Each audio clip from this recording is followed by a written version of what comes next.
नमस्कार।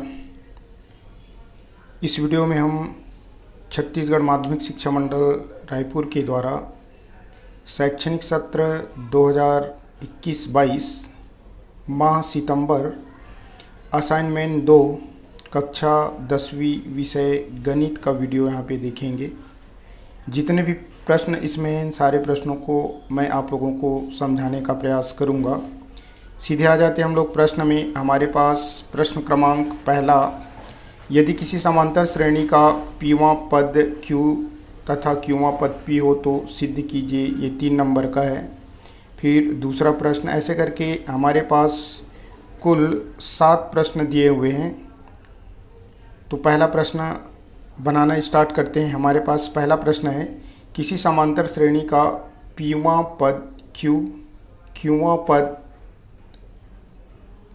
पीवां पद Q और क्यूवां पद जो है P है, तो सिद्ध कीजिए कि P प्लस Q वां पद का मान 0 होगा। तो पहला काम है, हल करेंगे तो माना कि समांतर श्रेणी का प्रथम पद A सर्वांतर D है। यहाँ पे प्रश्न में ही दिया है पीवां पद बराबर Q दिया है और क्यूवां पद बराबर P दिया है। सिद्ध करके लाना है कि P प्लस क्यूवां पद का मान 0 होता है। सूत्र देखते हैं, एनवां पद बराबर A N is equal to A plus N minus 1 into D. तो यहाँ पे हमारे पास पीवां पद में रखेंगे तो पीवां पद बराबर ए पी बराबर A plus P minus 1 bracket में into D is equal to Q. दूसरा हमारे पास यहाँ पे है क्यूवां पद बराबर A Q is equal to A plus bracket में हमारे पास आ जाएगा क्यू ब्रैकेट में Q minus 1 into D is equal to P. आगे इसी में देखते हैं, सूत्र के आधार पे हमने रखा और रखने के बाद हम क्या करेंगे, इसको घटाएंगे। घटाने पर चिन्ह बदल जाता है। ये प्लस था तो यहाँ पे माइनस हो गया, ये भी प्लस है तो माइनस और ये भी प्लस है तो माइनस। ए दोनों कटेगा। कटने के बाद हमारे पास इन दोनों को घटाएंगे। p माइनस 1 यहाँ पे माइनस चिन्ह, उसके बाद q माइनस 1 इंटू डी और ये वाला राइट हैंड साइड घटा हमारे पास q माइनस पी। यहाँ पे ऋण है तो इस कारण से d और d तो पहले कॉमन निकाल दिया गया, ये कॉमन। उसके बाद p माइनस 1 ये वाला, उसके बाद चिन्ह है, इस कारण से ऋण चिन्ह होने के कारण से इनका बदलेगा, ये माइनस में और ये 1 जो है प्लस में। इस प्रकार से माइनस 1 और प्लस 1 कटेगा तो हमारे पास क्या बचा, p माइनस क्यू, ये हमारे पास है p minus Q into D is equal to minus bracket में p माइनस क्यू है, ये q माइनस p है। ठीक है। उसके बाद इसी में हमारे पास आगे दिया है कि जब ये माइनस चिन्ह हटाएं तो हमारे पास ये तो कट गया और कटने के बाद हमारे पास क्या आया, ये वाला पोर्शन आया क्या, p minus Q into D is equal to minus P minus Q. यहाँ पे इनमें से कॉमन निकाला गया माइनस को। उसके बाद q माइनस पी है, इसको p माइनस क्यू करके लिखा गया है। तो ये दोनों गुना है तो ये इधर आके भाग हो जाएगा। तो d is equal to minus P minus bracket में माइनस पी माइनस ब्रैकेट में p minus Q upon p minus Q, यानी ऋण ब्रैकेट में p ऋण q बटे p ऋण q। p ऋण q कटेगा तो d बराबर हमारे पास क्या आएगा, 1 माइनस 1 आएगा। उसके बाद क्या करना है, d के मान को समीकरण नंबर 1, ये हमारे पास समीकरण नंबर 1, उधर जो नंबरिंग डाले उनको लिए हैं और यहाँ पे d के स्थान पर माइनस 1 बस के हैं और कोई चेंजेस नहीं किया गया है। d के स्थान पर माइनस 1 लिया गया है। जैसे ही लेंगे तो ये माइनस चिन्ह और ये प्लस चिन्ह, ये दोनों का गुना होगा तो यहाँ पे आ जाएगा माइनस। उसके बाद ये ब्रैकेट हटेगा तो ये a का a, p प्लस है तो माइनस हो गया और 1 माइनस है वो प्लस। तो इस प्रकार से अगर हम देखें तो क्या करेंगे, इन दोनों को दूसरे पक्ष में ले जाएंगे तो p माइनस है तो आके यहाँ पे प्लस हो गया, क्यू आर रेडी इधर है, उसके बाद 1 जो है प्लस है तो इधर आके माइनस, यानी a का मान हमारे पास आया p प्लस क्यू माइनस 1, ये हमारे पास a का मान आया। अब क्या करेंगे, हमें p प्लस क्यूआ पद का मान ज्ञात करना है। इसको सूत्र में सेट करेंगे, अर्थात n के स्थान पे हम क्या लिखेंगे, p प्लस क्यू लिखेंगे। तो a प्लस ब्रैकेट में p plus Q minus 1 into D. अब अपन क्या करेंगे, a और d का मान लिखेंगे। a का मान ये हो गया p plus Q minus 1 plus ये तो है हमारे पास, और यहाँ पे d बराबर क्या लिख देंगे, माइनस 1। तो यहाँ पे ये जो माइनस है और ये वाला माइनस, ये दोनों माइनस का गुना होने पर, ये माइनस और इस प्लस का गुना होने पर माइनस चिन्ह ये आएगा। उसके बाद चिन्ह के कारण ये सबका चिन्ह बदलेगा, p माइनस में चला जाएगा, q माइनस में चला जाएगा, और माइनस 1 है वो प्लस में चला जाएगा। तो इस प्रकार से ये वाला पोर्शन हमारे पास आएगा। आने के बाद अपने को क्या करना है, यहाँ पे जो हमारे पास मान है ये देखिए, p प्लस तो p माइनस, q प्लस तो q माइनस, माइनस 1 तो प्लस 1, और कटा तो हमारे पास उत्तर आया 0। ये हमारा उत्तर शून्य, उत्तर नहीं बल्कि प्रूव्ड हुआ, क्योंकि हमें सिद्ध करना था। अब हम दूसरे प्रश्न में आ जाते हैं। दूसरा प्रश्न है हमारे पास, क्या पूछा है कि समांतर श्रेणी 1/9, 4/9 और 7/9 का 12वां पद हमें क्या करना है, ज्ञात करना है। ये 12वां पद, पहला पद दिया है, दूसरा पद दिया है, तीसरा पद दिया है। माना कि इस श्रेणी का प्रथम पद a और सर्वांतर हमारे पास d है। तो समांतर श्रेणी में पहला पद यानी a इज इक्वल टू हमारे पास 1/9 यानी 1/9 हो गया। तो क्या करेंगे, सर्वांतर यानी d का मान ज्ञात करने के लिए दूसरा में पहला को घटा देंगे या तीसरा में दूसरा को घटा देंगे। यहाँ पे लिखा हूँ मैं, सर्वांतर d बराबर द्वितीय पद माइनस प्रथम पद, यानी द्वितीय पद यानी 4/9 में ऋण कर देंगे, घटा देंगे 1/9, लसा तो 9 आएगा, 4 में ऋण 1 करने पर हमारे पास आ जाएगा 3/9, 3/9 आया। और कटाएंगे तो हमारे पास क्या आ जाएगा, कटाएंगे तो हमारे पास 3 एकम 3 और 3 तिया 9, ये हमारे पास d का मान आया। लेकिन हमें बोला गया है कि 12वां पद का मान ज्ञात करना है। सूत्र हमारे पास क्या है, nवां पद बराबर a n is equal to a plus bracket में n minus 1 into D. a का मान 1/9, d का मान ये अभी लाए हैं 1/3, इस मान को यहाँ पे रख रहे हैं, ये देखो 2 मान, और n यानी 12वां पद ज्ञात करना है, इसलिए यहाँ पे 12। अब इनको हल करेंगे तो ये 1/9, 12 में 1 जाने पर हो जाएगा हमारे पास 11, तो 11/3, 3 और 9 और 3 का लसा आएगा 9। उसके बाद 9 एकम 9 यानी 1, और 3 से 9 को भाग देंगे 3, तो 11 तिया 33, 33 और 1 हमारे पास आ जाएगा 34, अर्थात हमारे पास उत्तर आ गया क्या, 34/9। ये दूसरा का हुआ। तीसरा में आ जाते हैं, हमारे पास दिया है प्रश्न, यदि 3-x अनुपात 5-x अनुपात 8-x हो तो, यानी 3 अनुपात है तो x का मान हमें क्या करना है, ज्ञात करना है। इस प्रकार से आप हल करेंगे। हल में क्या है, हमें x का मान क्वेश्चन मार्क लगाएं यानी ज्ञात करना है। ये हमारे पास दिया गया है, चूँकि ये तृतीय अनुपात में है, अर्थात a अनुपात b अनुपात c। लेकिन हमको इनको हल करने के लिए चतुर्था अनुपात ज्ञात करना पड़ेगा, यानी 4 अनुपात में इनको बांटना पड़ेगा।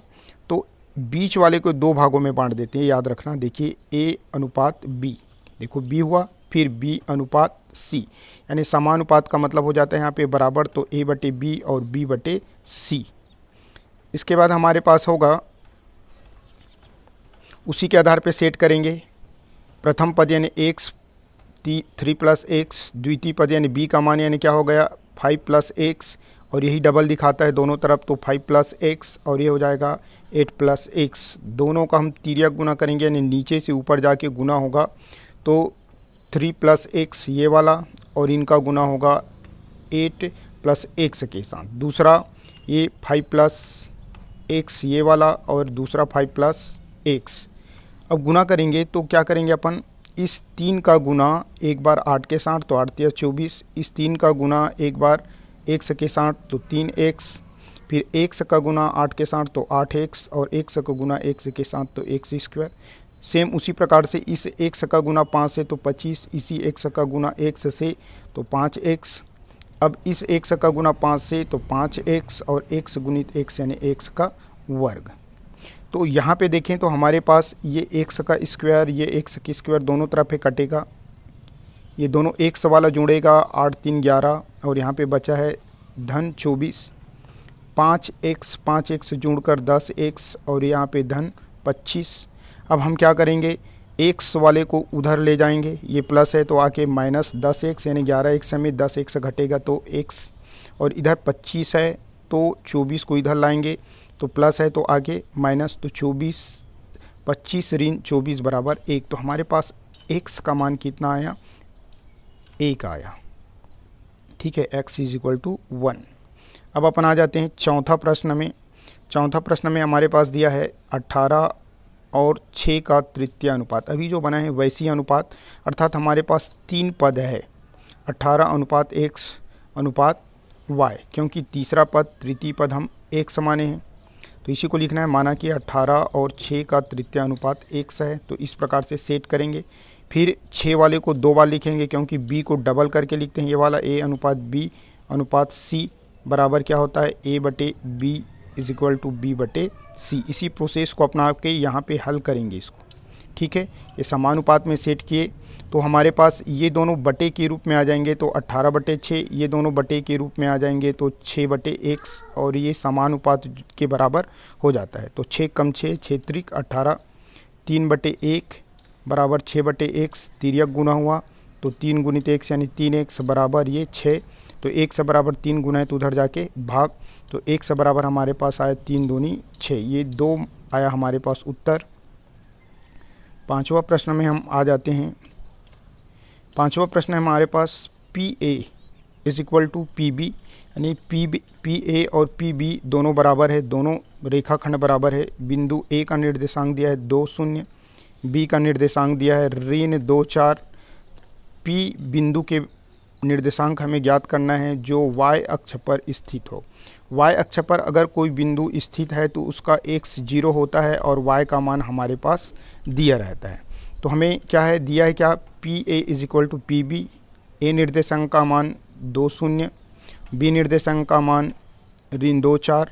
हमें ज्ञात करना है y अक्ष पर स्थित P का निर्देशांक, अर्थात क्या गया हमारे पास xy। ठीक है, यानी xy के रूप में, यानी x बराबर 0 हो गया, और y बराबर y का मान अगर आ जाएगा तो हमारे पास इसका निर्देशांक आ जाएगा। तो इसी को हल करने का प्रयास करेंगे। दूरी के सूत्र हमारे पास क्या है, √(x2 - x1) plus y2 - y1 whole square, right. इन दोनों में इधर भी और इधर भी इसी सूत्र को रखेंगे। चूंकि हमारे पास क्या है,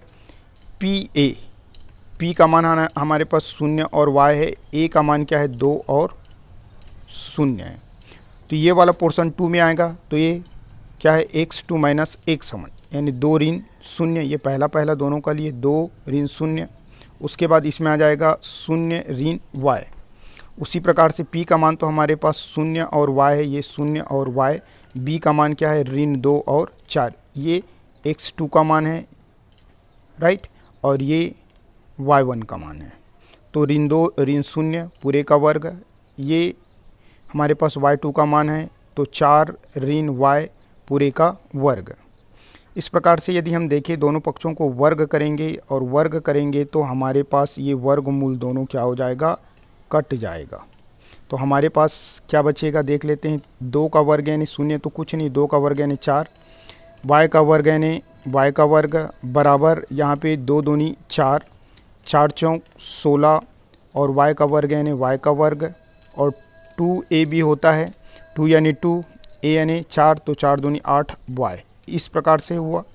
तो यहाँ पे देखिए y का वर्ग और ये y का वर्ग कटा, इधर हमारे पास 4 और 4 दोनों प्लस है, इस कारण से कट गया। तो इधर 8y है, तो इसको लाएँ पक्षांतर किए तो ऋण है तो धन 8y बराबर 16, तो y बराबर 8 दूनी 16, यानी हमारे पास y का मान कितना आ जाएगा, 2 आ जाएगा। यहाँ पे 2 आ जाएगा, यही हमारा y का मान है। अब यहाँ पे p का निर्देशांक x के लिए तो क्या है हमारे पास 0 और y के लिए यहाँ पे आ गया 2, तो बिंदु p का निर्देशांक 0 2 हमारे पास हो जाएगा।